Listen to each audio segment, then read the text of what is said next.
Ladies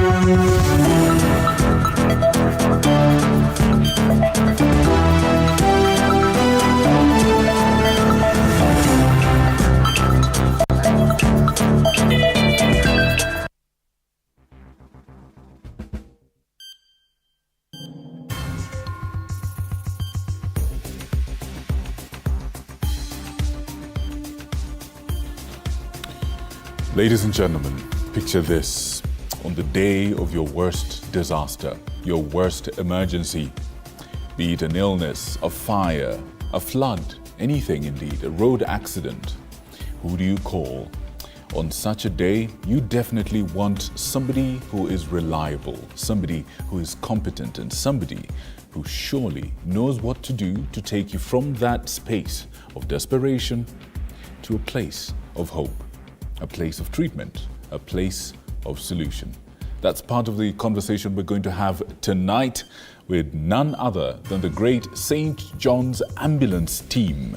We're talking to none other than the head honcho of that organization. All that and so much more later on Insight tonight. But first, we have the Daily Report with me, Victor Moyakane, and Rhoda Nyamai on sign language. Let's have a glimpse of what we have in store for you this evening.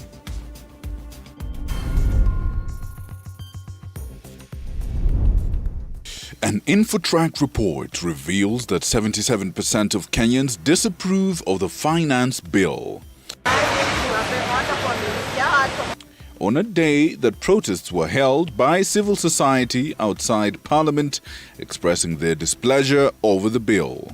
Kenya ndio tunaumia na sisi tunasema tutapigania Wakenya wenzetu kama itawezekana na tutashikana mkono na wale like-minded people wenye wako kama sisi.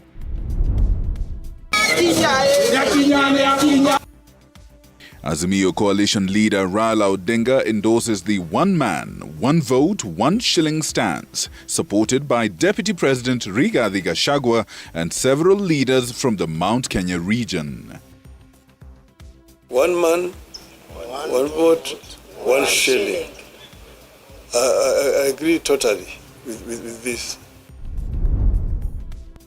And over 400 bodies remain unclaimed as the next phase of Shakahola exhumations continues, raising concern among civil society organizations. Hata kama ni phase 5 ingesitishwa kwa sasa, tufanye ile DNA imalizike, mili ipeanwe kwa familia, tutakuwa tumepata nafasi katika mochari hii.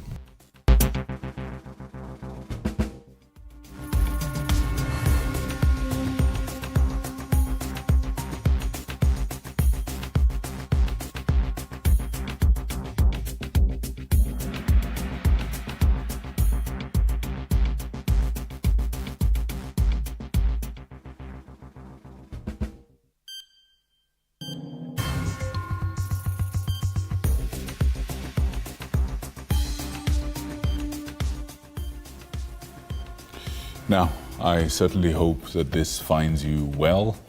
And with that, the Daily Report begins now. Leaders from the coastal counties today failed to honor the invite to attend a stakeholders meeting on the use and sale of Muguka. This comes after the counties effected a ban that has seen farmers and traders of the stimulant encounter losses.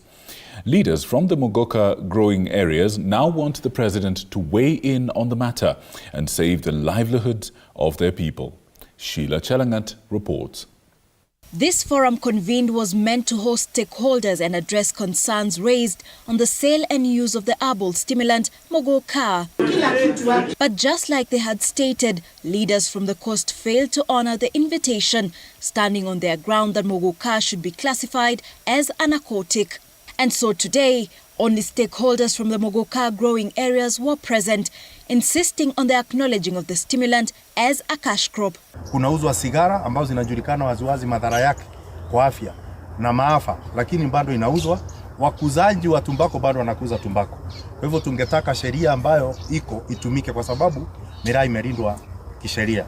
Also part of the agenda of the day would be the implementation of Miraa/Muguka regulations 2023. This regulation providing a standard practice on the farming, transportation, selling and export of the crop. The coastal region leadership failed to attend this meeting, and in view of the immense socio-economic impact of the illegal ban to the affected communities and the populace in the value chain, we respectfully request His Excellency the President to further intervene to resolve this statement. This forum came following orders by President William Ruto to Agriculture CS Mithika Linturi in a bid to bridge the rift between leaders of the Muguka growing areas and those that have banned the herbal stimulant. Tunasema ya kwamba mgala muwe na haki yake umpe, wakulima wa miraa ile Muguka wote wapewe nafasi na haki yao ya kufanya biashara ya Muguka. With these setbacks, all eyes are set on whether this stiff and the once booming sale of the green gold in Mombasa and Kilifi counties will be settled. Sheila Chelangat for TV47. Now, in other news, the 5th exhumation exercise in Shakahola, Kilifi County, which began on Monday, we have so far seen 17 bodies having been exhumed in that procedure, bringing the total cumulative number to 446. Human rights activists are now calling for the government to halt the exhumation exercise until all the bodies currently preserved at the Malindi Sub-County Hospital mortuary are released to the families. Ruga Ival has more details. Hata kama ni phase 5 ingesitishwa kwa sasa, tufanye ile DNA imalizike, mili ipeanwe kwa familia. The demand comes as more bodies continue to lie at the Malindi Sub-County Hospital mortuary. Serikali tutoe results za DNA tupiane mili. Now the human rights activists demand that the government halts the phase 5 exhumations. Tupunguze mili ambayo iko hapa, because the more we continue, the more we will be exhausting hospitali hii na resources zile ambazo ziko katika hospitali hii.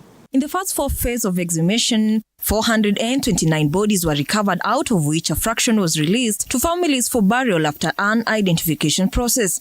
Madhis Shipeta, an activist from Haki Africa, said that it was inconsequential to continue with the exhumation exercise when more than 400 bodies are yet to be collected. Ile exercise kule tunaomba isimamishwe, tufanye DNA results. Watu wapate mili yao, wazike, waanze process ya kuheal. At least 600 DNA samples were taken from the relatives of lost relatives believed to have died in Shakahola in the past.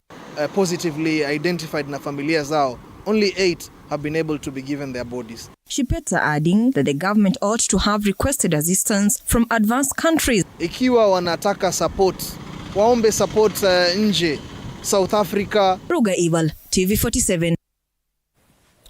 Tonight, Azimio coalition leader Raila Odinga has endorsed the one man, one vote, one shilling stance supported by Deputy President Rigathi Gachagua and some leaders from Mount Kenya region. Speaking after receiving the Limuru 3 decisions, Odinga stated that he is not seeking popularity and emphasized the importance of discussing the issue. As our senior political affairs reporter, I should say, that is Apollo Kamau, reports, the Haki coalition has appointed former President Uhuru Kenyatta to unify the Mount Kenya region. Let's have a look. Proponents of the one man, one vote, one shilling in the Mount Kenya region, led by Deputy President Rigathi Gachagua and a section of leaders from the region, received a major boost to their campaign after Azimio leader Raila Odinga endorsed the formula. One man, one vote, one shilling. I agree totally with this. I'm not never a populist. I always talk with my mind openly.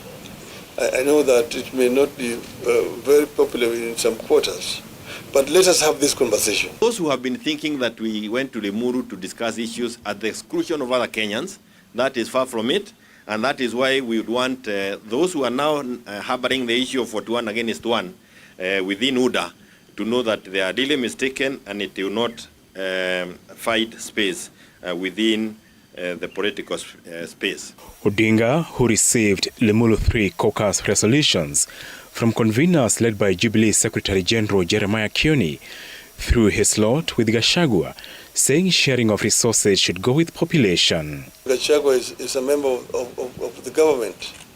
And as you know, yesterday, the government pledged that they are going to support my bid for AU. And I said, Hewala. I thanked them. So he is seen the light. His soul was now become a Paul.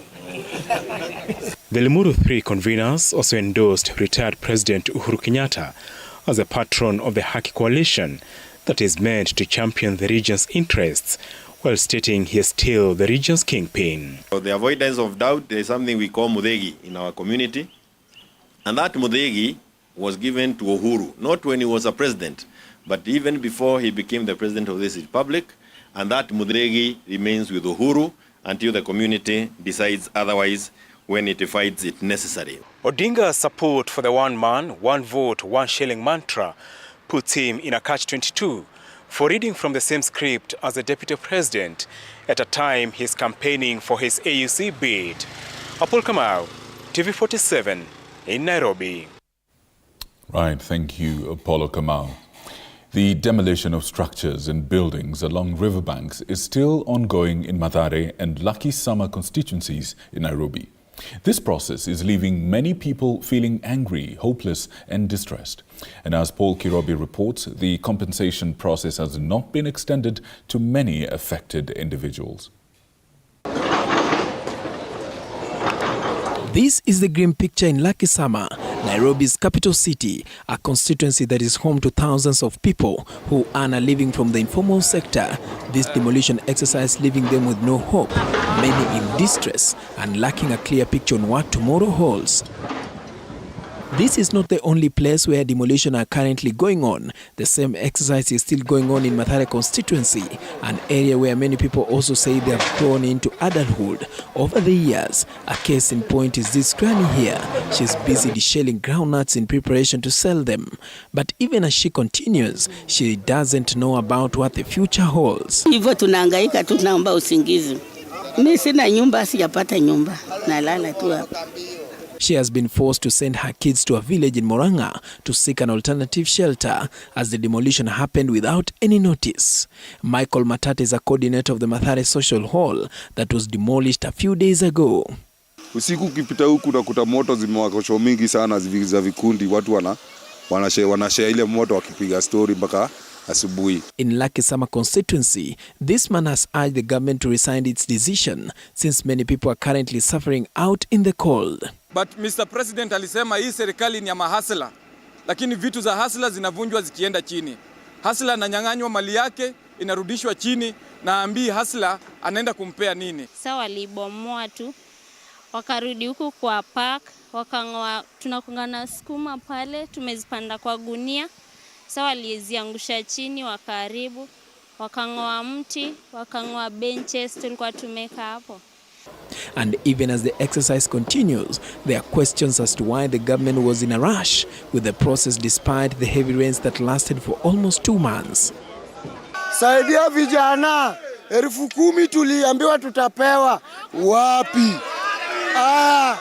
Ushabomoa nyumba. Tuende wapi? Government spokesperson Isaac Mwaura says at least 26,000 families were compensated, while 13,000 are yet to be compensated.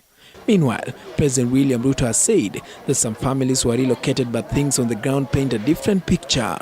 We have also had to relocate already 27,000 people from riparian reserves.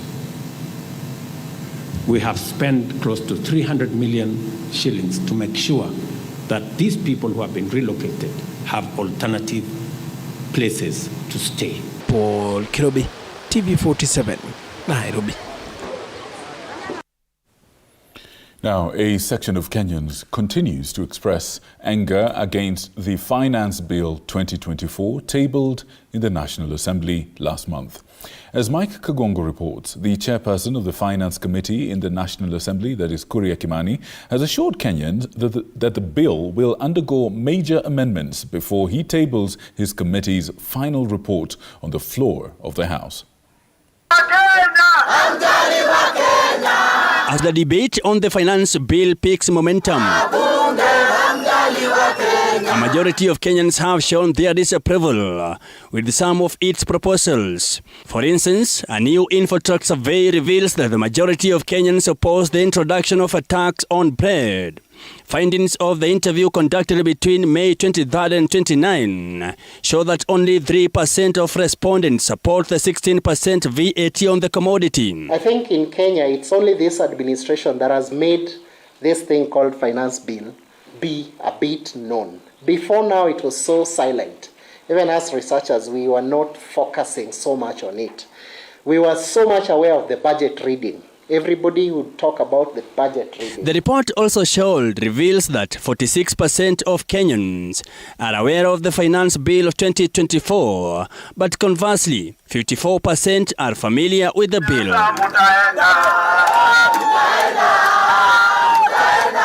For the better part of Thursday, youth attached to the social justice movement held peace protests around Parliament buildings, demanding that MPs vote against the controversial bill.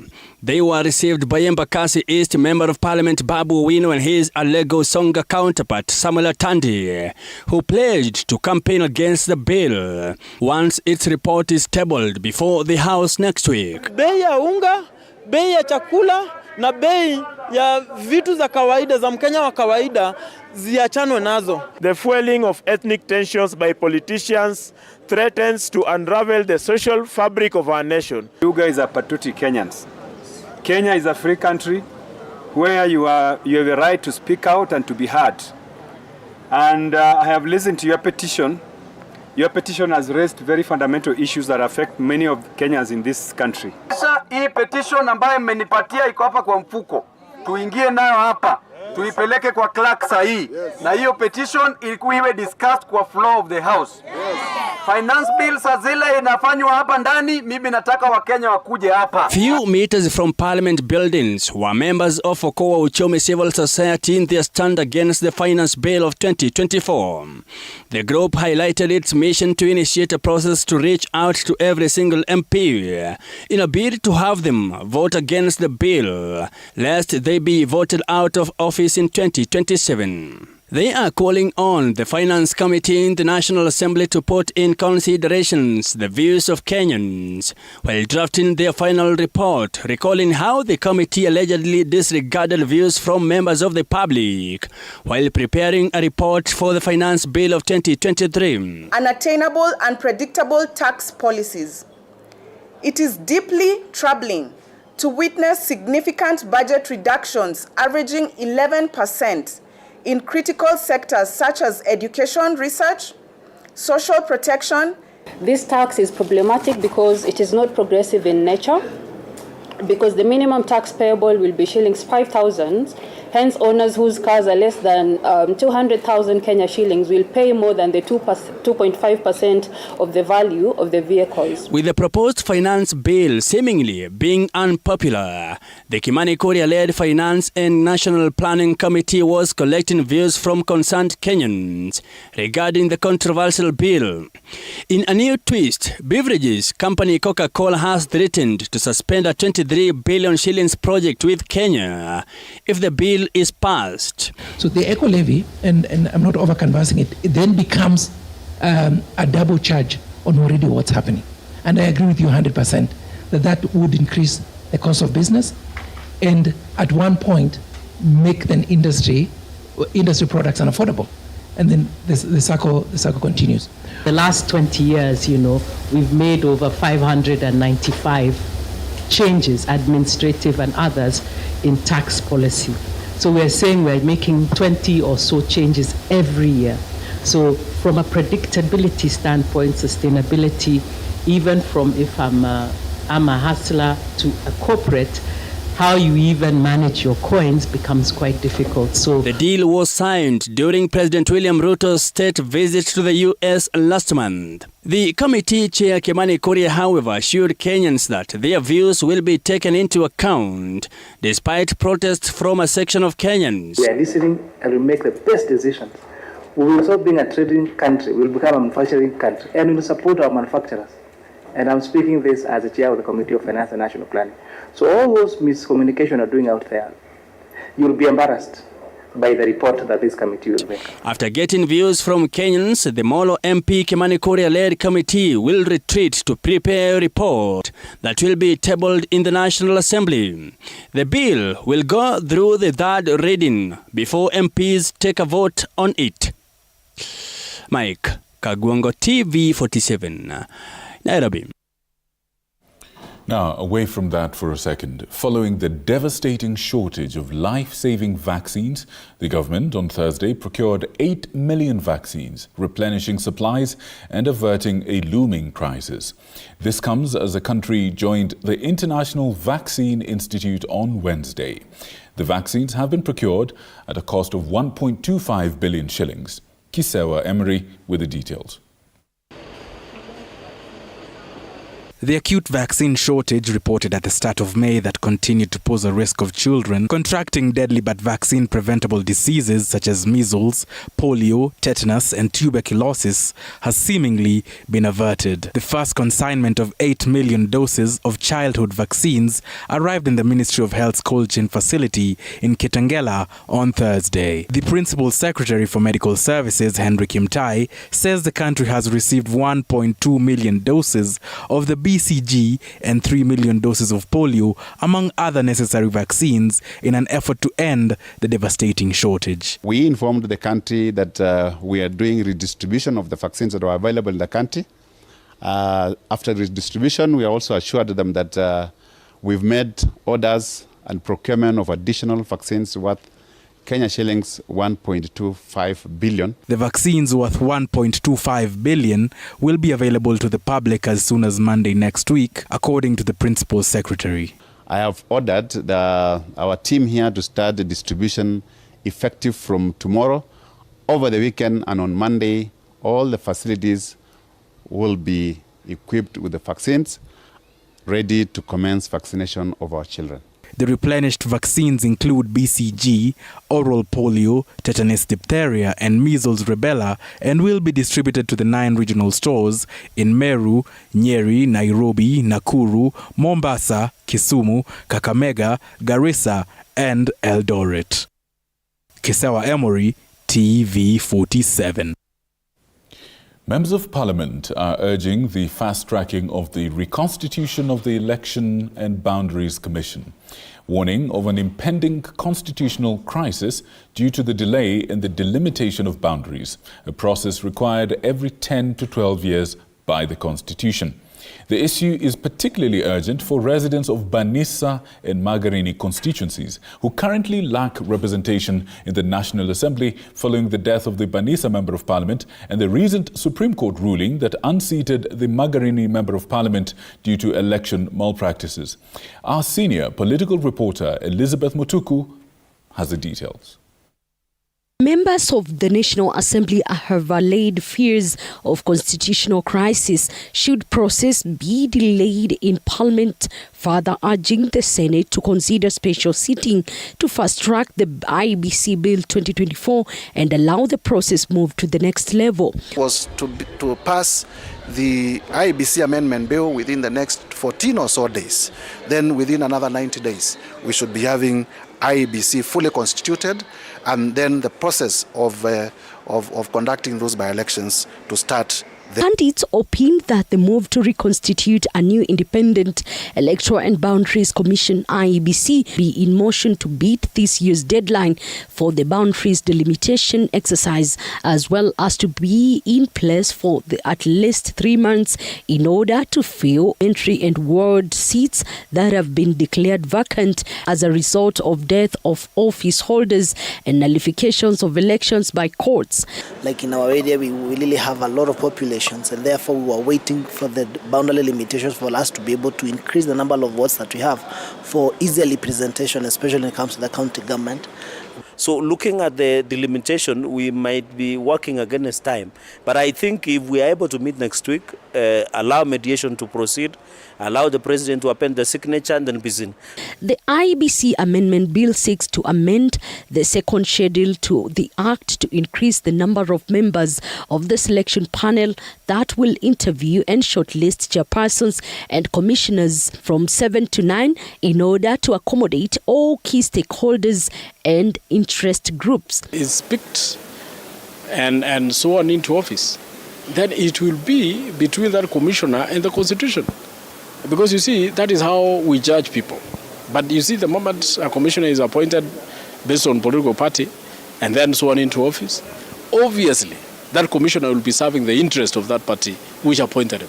Last week, senators proposed an amendment on the IEBC Bill 2024, which states that the vice chairperson of the Independent Electoral and Boundaries Commission, IEBC, would automatically become the commission chairperson whenever a vacancy occurs if a proposal by senator on IEBC Act is adopted to become a law.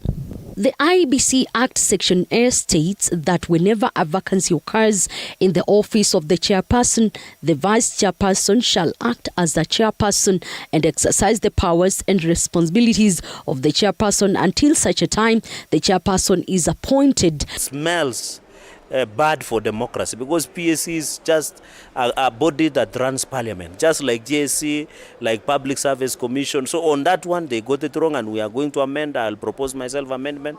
BAC, Parliamentary Service Commission, does not have any other business to nominate members to a political process. Of the Bombers of Kenya fraternity. Banisa and Magarini, as well as other words, will be forced to wait for quite some time as the bill in regards to constitution of IEBC is still within the Senate before it's deliberated, then assented to by President Elizabeth Mutuko, TV47, Palm Buildings, Nairobi. Education Cabinet Secretary Ezekiel Machogu has denied claims that universities nationwide are experiencing a cash crunch of up to 29 billion shillings. CS Machogu was speaking during the launch of the 4th National Education Sector Strategic Plan, where he said that the ministry aims to build 16,000 to 18,000 new classrooms for the junior schools by the end of the year. Barely 2 days ago, all varsities were directed to recall all admission letters from students in order to correct fee figures. This, as the question on whether or not students will be overwhelmed with school fees still lingers. However, Education CS Ezekiel Machogu says the ministry will release capitation before the end of the financial year. The government, right from basic, tertiary, our TVET subsector, our universities are getting almost over 670 billion. So we promise that whatever resources which are allocated to our sector education, it will be utilized for the purposes for which it is intended. He was speaking during the launch of the 5.2 trillion shilling 5-year strategic plan aimed at improving the education sector. To collaborate and ensure that we link with industry and be able to produce relevant research and quality graduates from our institutions to meet the demands of the market. Education PS Billy Kipsang, who also attended the event, says the government will provide 75% of the funding needed to actualize the plan. And we must mobilize, working with our development partners, working with all of us, working with our households, and working with all the stakeholders that are within the education sector. The just launched plan will see to it that the needs of learners on various levels are well catered for, with technology and skill sets being key in their development and growth. One such major way of increasing the opportunities for our people is by providing the technical skills. What you are seeing us do, saying that we must have a TTI institution in each and every constituency, every one of our 290 constituencies. Vera Alberta, TV47, Nairobi.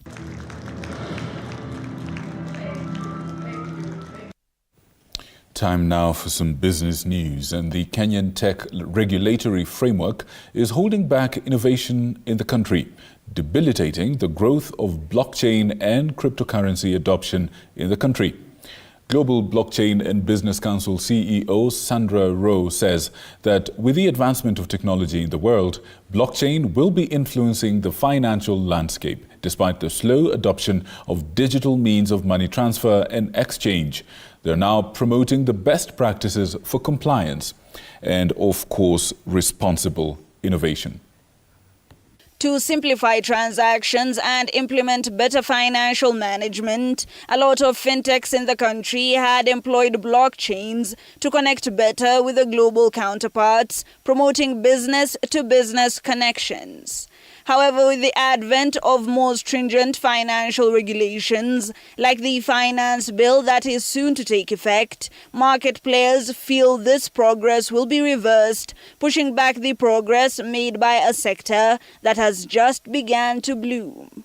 How many people here have time to read 70-page reports left and right that get churned out around the world? It's pretty difficult.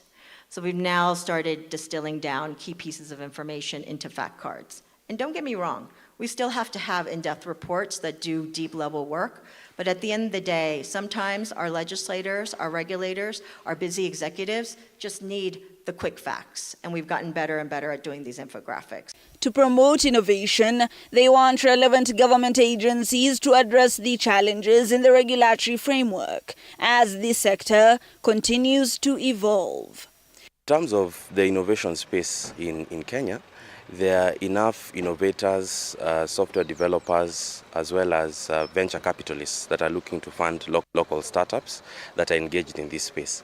I think the part that has been left behind is the regulation aspect, but we are glad that at least the government has started engaging us in those particular aspects. We are ensuring connectivity across Kenya by rolling out our 100,000 kilometers of fiber. Then we are looking at putting digital hubs up to the world level, 1,450 digital hubs. They now say they are keen on creating collaborations and partnerships to ensure new entrants in the market can navigate sector storms. Hibak Said for TV47.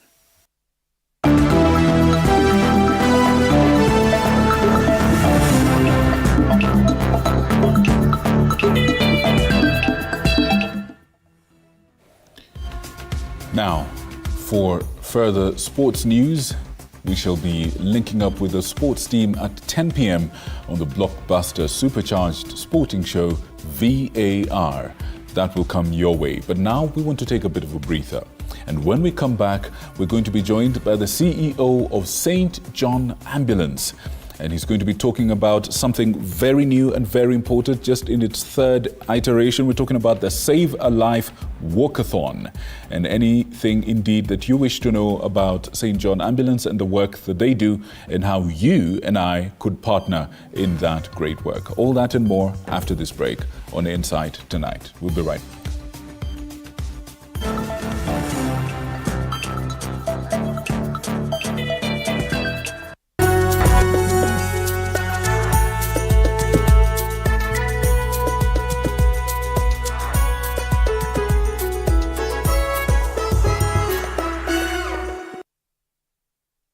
Kila kiongozi ana hadithi yake ya kipekee. Wazazi wangu walikuwa bit strict kwa sababu mamangu mwenyewe mimi kutoka kuzaliwa sijailala nje. The white small one, huyo ana sniff gunpowder na risasi na bomb. Alafu huyo mwingine ni ridgeback ana sniff simba. Even the employees knows that, so when in the boardroom is the chairman, the CEO. And the rest of what point are you a wife? The minute you get to that inside that door, you become now the wife. Na kila maamuzi wanayoyafanya hufichua mengi kuhusu utu wao na uongozi wao. We see God blessing us, and we now realize the power of giving also has to be rewarded back. Kupitia kipindi Mfahamu Kiongozi, tunakuletea mahojiano ya kusisimua na uchambuzi wa kina kuhusu viongozi wetu. Pick your core business as the bigger stones. Put them in your diary first. Give priority the bigger things. Usikose kila Alhamis saa 1:30 jioni.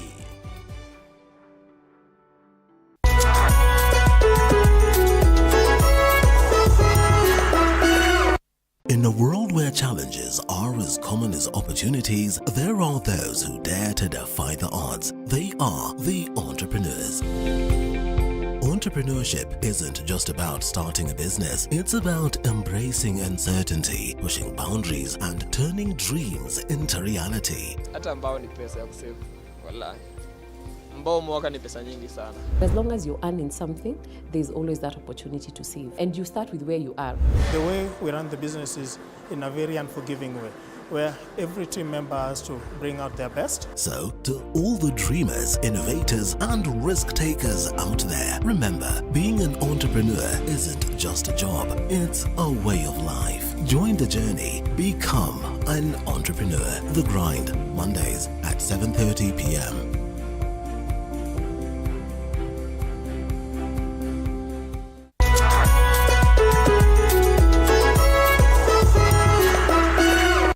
Here on Beyond the Limit, we celebrate the extraordinary achievements of individuals who redefine possibilities. In a journey of resilience and determination, these individuals demonstrate that limitations are merely stepping stones to greatness.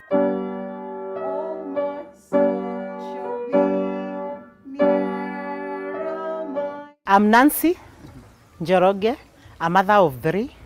I have 2 girls and a boy who is Clinton and who is autistic. When my heart got healed, I decided to come out, to be creative, to be aware.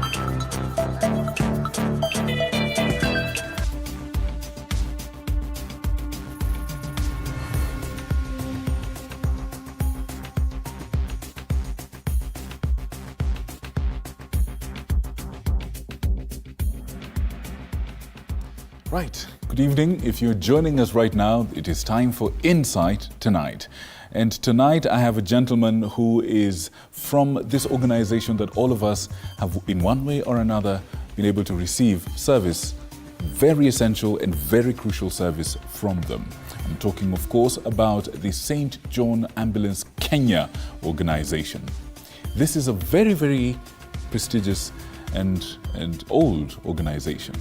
We're here with a man at the helm of this organization, and we want to talk to him about the work of this organization, in addition to something they're doing for, I think, the 3rd time. Yes. That is the Save a Life Walkathon.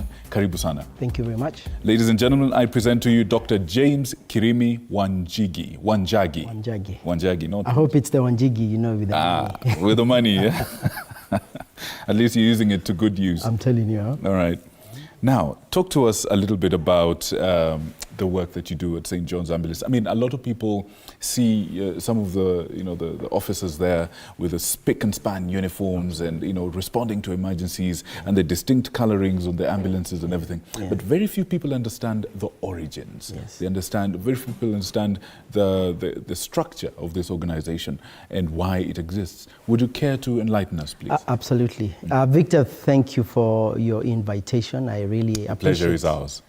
Coming to just talk about St. John Ambulance Kenya. Mm-hmm. We are right off just to make a clear, we are registered under an Act of Parliament, Cap 259. Mm-hmm.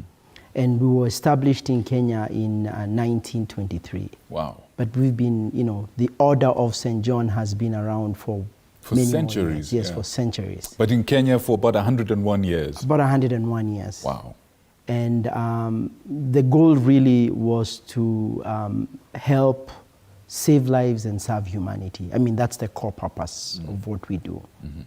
And, since 1923, we've worked with various partners. We've worked with the National Police Service, we've worked with the KDF, and we've worked with very many other partners. And currently what we are doing is we are seated as a support function of the Ministry of Health. Mm. And we've been given the mandate of pre-hospital emergency response services. Mm-hmm. And how does that look like, Victor? It means when there is some type of disaster, mm-hmm. assuming it's an accident, assuming it's building that's fallen off, the St. John Ambulance will respond. Mm-hmm. And for such events and acts, we respond without charging anyone a dime.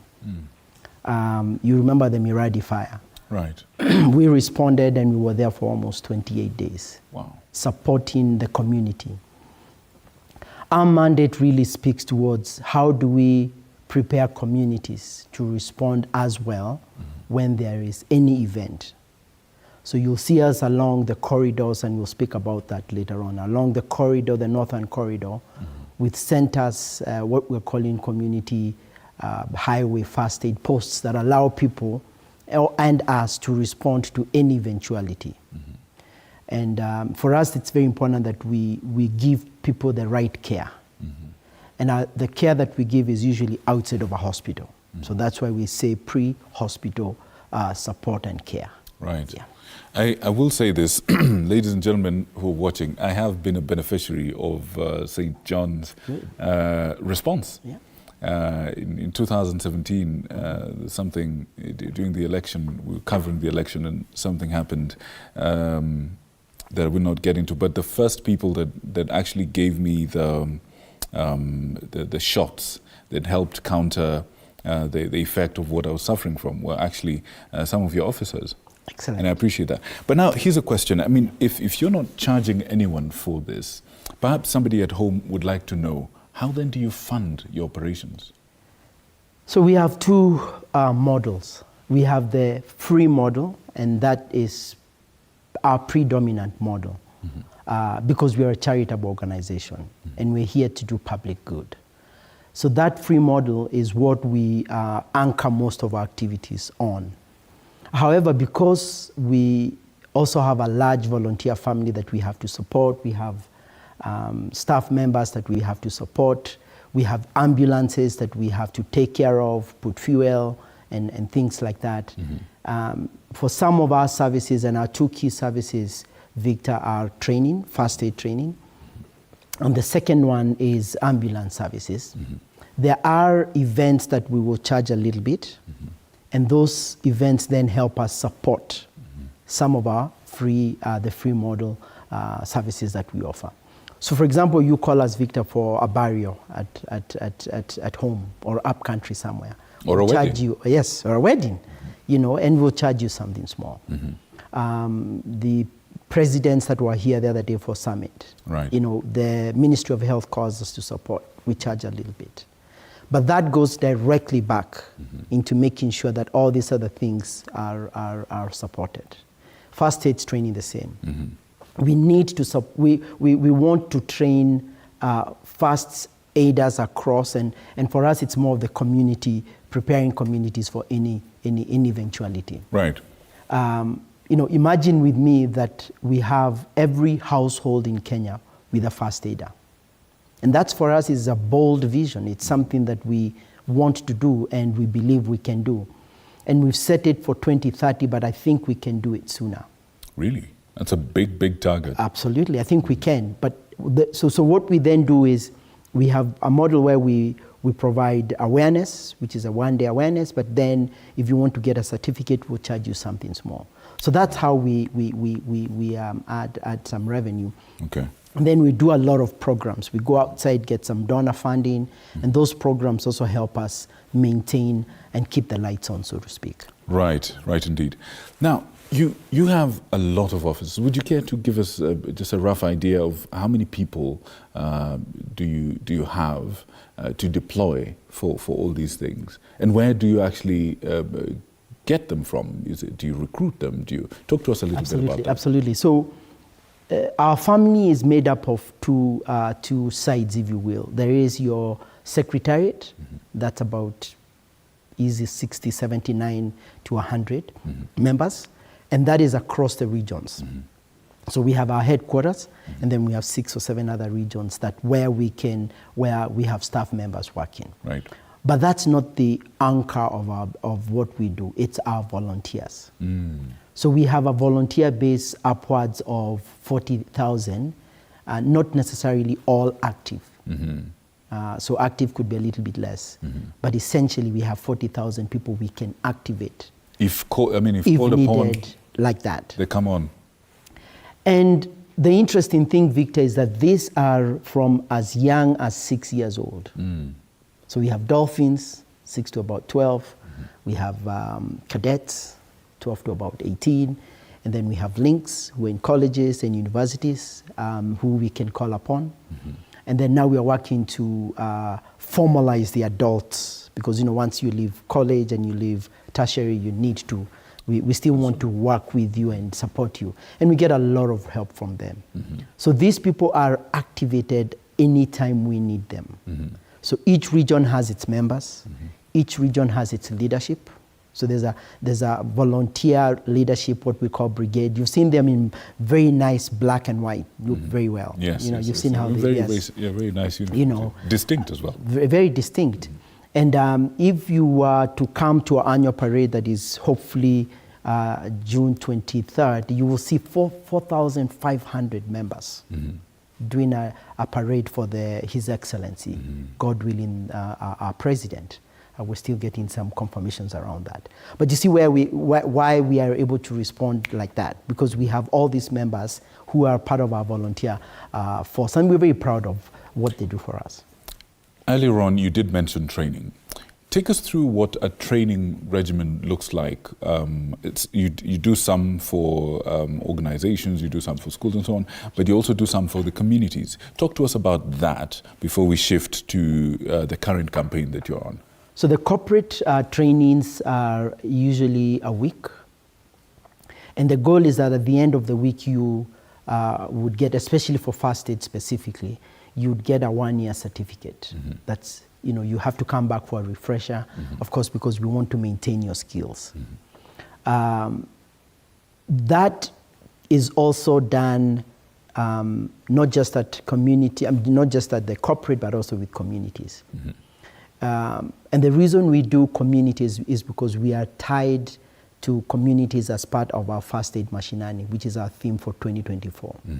And what that means is that every community responder that we can engage with, any community promoter, we work very well with community health promoters. We want to create an ecosystem where we train you and you're ready to respond at any time.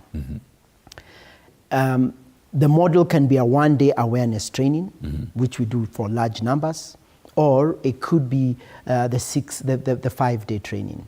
And then the refresher is usually 3 days. Oh, okay. And then we have other key trainings. I think the one that I'd like to really speak towards is the emergency medical technician. What most people in different countries would call paramedics. The paramedics, yes. I know some of our competitors have a distinction between paramedics and EMT, but essentially it's the same thing for all intents and purposes. So for us, usually that will be a 2-year course. And when you become an EMT, then you are considered almost like a nurse, but not in a hospital. You are working in our ambulances, what we call grade A ambulances. We are also having our operators who are drivers who have been trained in defensive driving and things like that, but now we're also shifting them into what we're calling EMT operators. And that is a model that we're shifting to so that they can both support in case of an incident. And Victor, incidents don't happen when we go to a traffic accident or something like that. They happen at home as well. That's right. I don't know whether you have a baby, but something could happen at home. And we will be called upon to go support and make sure that there's care that's given to them. And, that is really life and death when you think about it. Right. Yeah, so our trainings are really around that. There's ASA Evoke training, there's BLS, there's ACLS. There's a lot of training programs that we offer. But the goal is to prepare people. To prepare people for that day. For that day. The day when you need it. You never know when it comes. Absolutely. Now, surely with this large army out there and with this wide array of services that you offer and a very ambitious target of being able to have first aid, at people's fingertips by 2030. Yes. In a manner of speaking.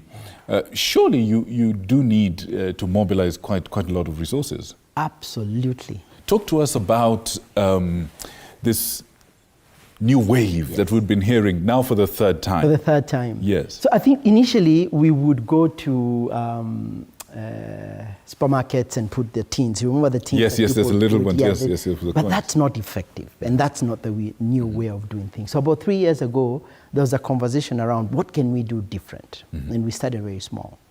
I wasn't there, but I was told that we started very small. I think we went to Karura Forest or something like that, and we didn't have a big team. Last year, we actually did very well. We raised 3.2 million. 3.2 million. Yes, and just in a manner, just help us understand, what does 3.2 million shillings do for an organization like yours? That's train. Wow. 1,200 responders. Wow. And Victor, we actually equip some of them with a first aid kit, first aid bag, so that they can respond immediately. And effectively. And effectively. So that's what 3.2 million can do. So that's what 3.2 million. And that was last year. That was last year. So this year, you're doing it for the third time? This year, we're doing it for the third time. Third time's the charm? Absolutely. And we've also changed the model a bit. So we're doing it across the regions. Right. So last weekend, I believe, we went to Mombasa and we raised close to $1 million. Wow. First time, inaugural. And His Excellency, the governor of Mombasa, came and said hello, towards the end. And we want to do it across the region. But on Saturday is the big one in national headquarters. Right, this coming Saturday. This coming Saturday, June 8th. And we want to raise 8 somewhat million, close to 10 million if we can. And usually, Victor, it's not just money given or donations, or people don't like the word donations, but I'm a professional beggar, so I can use donations. Right. I keep telling my team that. We also do in kind. And I just want to pause and thank Cape Media and TV47 for your support. Right. Because I'm sitting here because of your support. And the fact that you're seeing our vision and are willing to support where we're headed. Absolutely. So we're happy to serve. Absolutely. And so that money then helps us train more people, 2,000 perhaps, maybe boda riders, because of that fast responder process. So what we want is to use that money to be able to give back, to train, to prepare people. To make sure that when an event is happening, and Victor, let me just give you something that might really jog your thoughts. When an incident happens, 2 things can save a life. One, how that person is cared for, and 2, how quickly. Okay. More often than not, people will pass because of the way they have been handled. So imagine with me, a guy comes upon an accident. What's the first thing they want to do? And Kenyans really want to help. What's the first thing they want to do? They want to pull someone out. Right, out of the wreckage. Out of the wreckage. But if they don't have first aid training, they can make it worse. So preparing them with the training allows them to know exactly what to do. Our ambulances, and we're going to be looking for support to purchase additional ambulances, then can quickly come and take someone to a hospital as we stabilize them. Our highway centers are also being equipped to the place where we can do some work there. Are those the ones you're talking about on the Northern Corridor? Yes. So along the Northern Corridor, Mombasa to Malaba, we have 19 highway posts. And recently, with the support of the government, we've built 2 trauma-type clinics. And the goal of those trauma-type clinics is in areas where there's a lot of accidents. And the so-called black spots. Yes, the black spots. We need to do something really quickly. It's Amali and Karai, Kinungi area. Yes. And we need to do something really quickly. So those would be places where we take people to the spot, we stabilize them, and then we take them to hospital. Right. So that's the whole purpose of why we exist, Victor. Just to help lives. I see. Now, this thing that you're doing on Saturday is quite exciting. Absolutely. And I'd like to reach out to the people at home. Are you aware of this? Have you seen this? Perhaps my producer should cue that. Let the people at home have a glimpse, an idea of what is going down this Saturday. Something you absolutely don't want to miss. Mr. Mavindi, please take it away.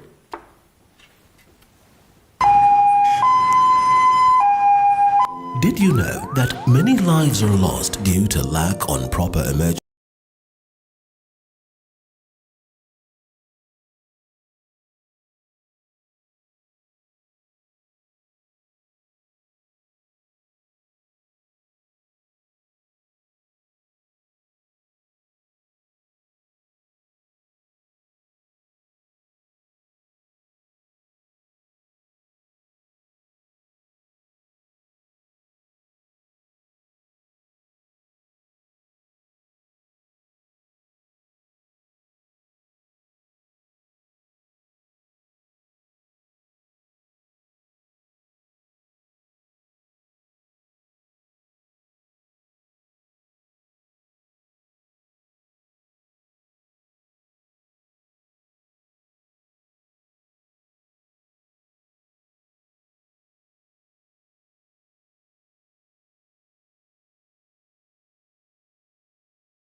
You have an idea of not just what is happening, but how you and I can take part in it, how we can participate, how we can support the vision of our good friend here and all the people that are working in St. John's Ambulance. But now, somebody would wonder, okay, a bunch of people are walking, in town. How does that equate to the 8 million bob?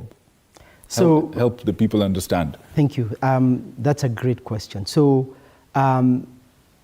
we have mobilized the schools that have a St. John, either club, whether it's cadets, whether it's dolphins, whether it's the Lynx, and requested them to fundraise. And that fundraising then comes to a fundraising account and we have a group that actually transparency and accountability, making that sure that the money is well spent. And so that's one area. We also work with corporates, and we've sent a number of letters to different corporates requesting for their financial support. Some corporates say, look, we're not going to give you money, but we will give you X. Cape Media, some of the work that we're doing today here. Someone will say, I'll give you water. Okay, and then we sell T-shirts, and you've seen that. There's a package based on the different levels that you select. So those things will help us get to 8 million. And for me, I really want to ask and request that if you know about this work and you want to support us, please do. Because there's an opportunity to save lives.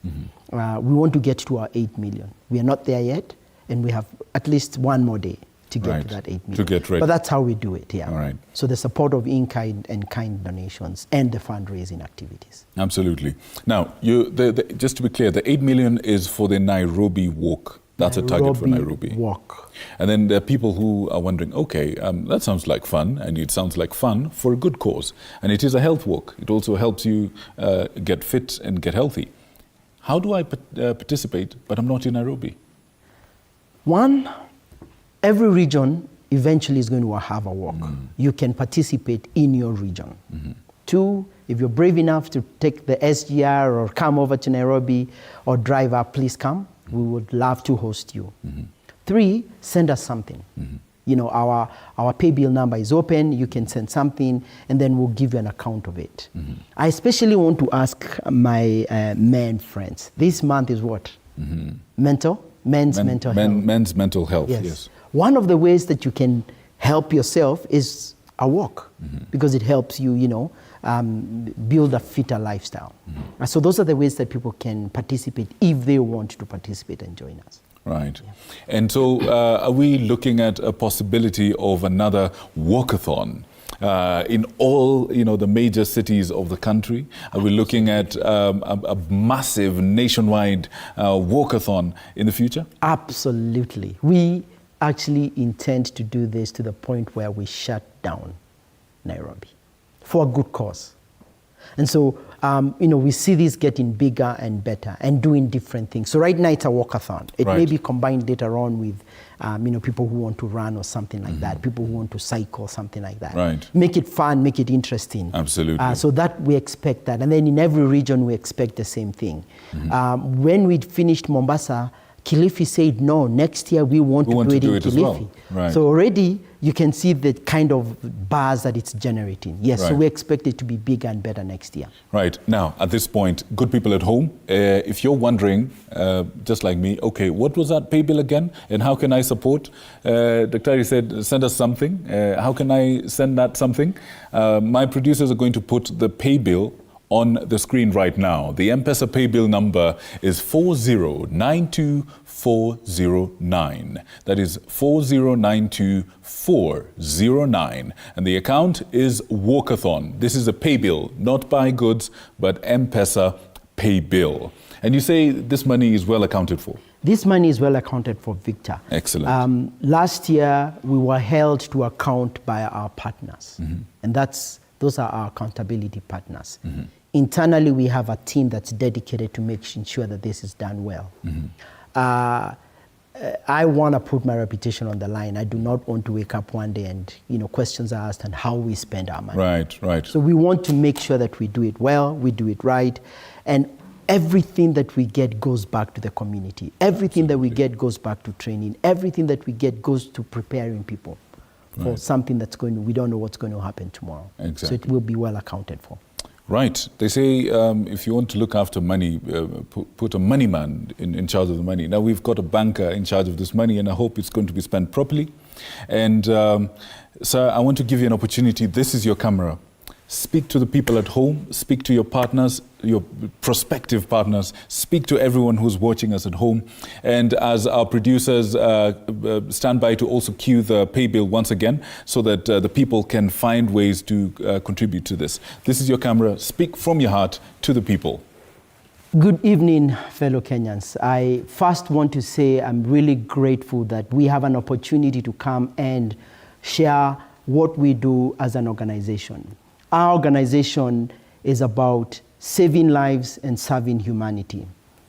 Our walkathon, the third walkathon that we're doing to save lives, is going to be on June 8th, beginning at 6 a.m. at the Railways headquarters.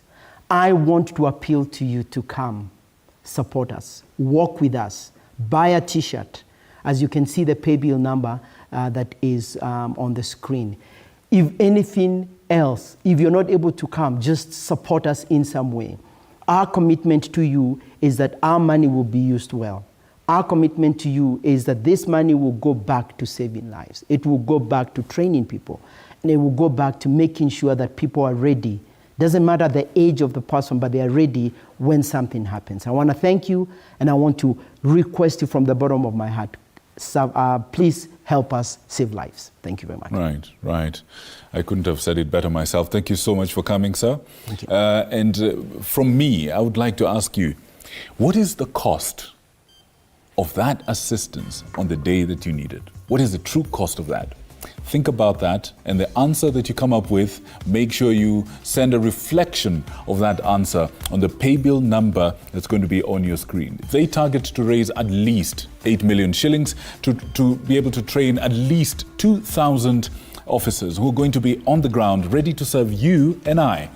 Surely we can help them do that. Not only can we help them do that, we can help them exceed that and be able to train more of us. And a lot more of us can also come and get training. We can apply for training. Absolutely. And come and take training classes. We can take training. As a group, as a company, as individuals. And I can share the number? We can do that. Yes, you please can do that. Please do. So there's a number that you can call anytime. Let me make sure that I have the correct number. 0721 225 285. Please call us, and we will offer training both on-site and at our headquarters. So people, you can actually come to a We place will come to where you are. and people can come to you. Say that number again, please. 0721 225 285. That if somebody needs training. Anyone who needs training. All right. Anyone who needs ambulance services. Anyone who needs anything. Call us. St. John. Call us. All right. That is the number. I'm sure they can get it online. Yes.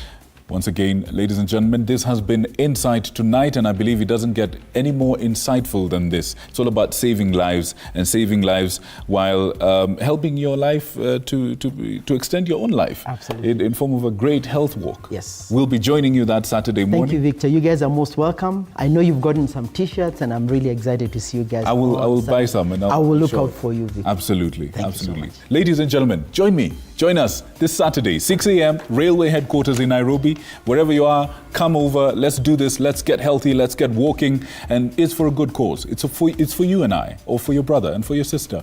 You know. Thank you so much, sir. Thank you so much. Absolutely, absolutely, absolutely. That has been Dr. Wanjagi, the CEO of St. John's Ambulance. And with that, we say good night and God bless you. Up next is a supercharged sporting action on VAR. Good night.